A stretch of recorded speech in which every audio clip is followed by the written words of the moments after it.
This is Leah Bales with the Soul Big Life Show. Today is part 2 in the mini series Game Changing Word Swaps. Today we're talking about switching out but for and in the middle of a sentence.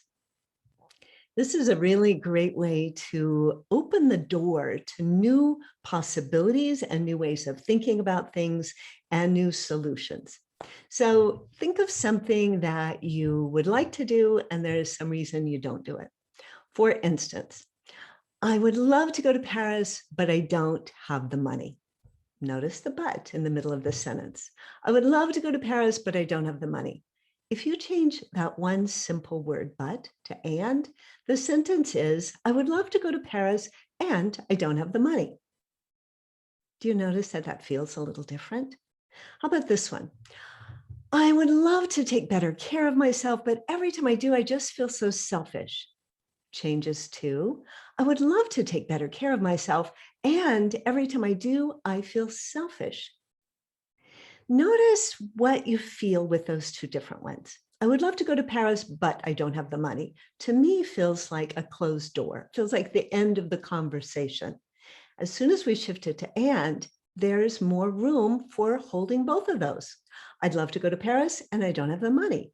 Makes me think, what could I do? I could go to Paris cheaper. I could look for a cheaper flight. I could find a way that I'm working my way to Paris. I could find a way to make the money to do that.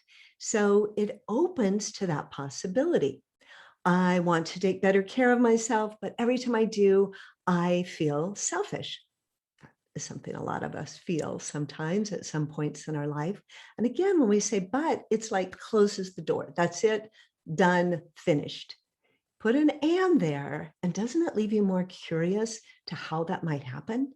It opens the door to brainstorming and being creative and working with it. Oh, I feel selfish. That's interesting. How can I shift that a little bit? How can I help myself take good care of myself and notice that sometimes there are feelings of selfishness? They don't cancel each other out. When you put the but in the middle of the sentence, it cancels it out. When you put the and in the middle of the sentence, it opens up to more creative, more expansive ways of looking at possibilities. So think of it yourself. Think of something that you've been wanting to do, but you haven't done it, and maybe there's a reason in your mind. There's a reason. I want to, but. And just think of how it feels. Notice how it feels. Sense in your body how it feels to shift that same sentence. I want to, or I wish I could, shift it from but to shift it to and notice what opens up. It doesn't necessarily solve it, but when you have that beginning of a door opening, you're not closing the conversation, you're acknowledging everything that's going on, and you're open to possibilities. When you live open to possibilities, possibilities want to come in your life.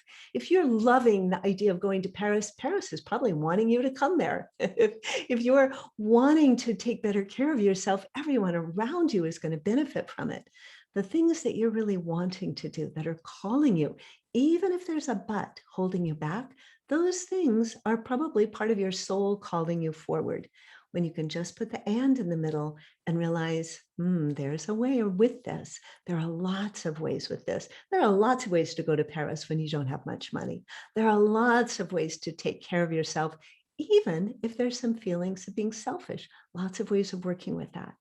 I'm sure, I know, I have faith that whatever it is that you're wanting to, and there's some excuse for, shift the but to and see what happens in your whole way of being and in your sense of possibilities. I'd love to hear from you. What happens for you when you shift the but in the middle of a sentence to an and? And notice, I notice this every day, at least once, when I say a sentence that has a but in the middle, and I pause and just quickly shift it to and, what happens with that energetically, emotionally in your body? I'd love to hear from you. Thanks so much for being here, and join us tomorrow for day 3 of Game Changing Word Swaps.